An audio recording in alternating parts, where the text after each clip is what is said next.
strategy I decided to use is a reading strategy, and it's called a word wall. And it's a visual representation that you can use to help students with vocabulary. And it's kind of, the definition is similar to its name, and it's either a bulletin board or a poster or some visual representation of their vocabulary words that can be fun and exciting and something they can enjoy looking at, but also gives them their background information that they need to know. So for this, you can start anytime.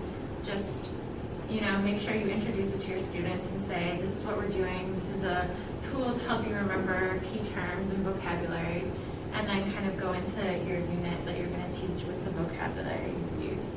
So for instance, if I were to do a unit on horror, I would put up some words that I think are generally associated with horror, such as tension, surrealism, supernatural, and suspense.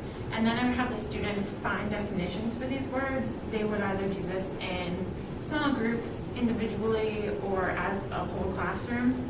And when we've come to a final consensus of which words and definitions go together, that's when we would take a sticky note and we would write the word on one side of the sticky note. It doesn't have to be a sticky note. It could be note cards, funky little pieces of paper, just something to visually represent it and still give them the information they need to know. So you write the word on one side and the definition that you've come up with on the other side. So if my students were doing suspense and they were like, suspense is a moment in the book where it's exciting and you're left with this feeling of fear and that something's lurking. And so we write that on the back of our sticky note, so they'd have a definition, and we'd stick it on our word wall. So that way the word is there and the definition, so if they ever have to go back and look at it, they can.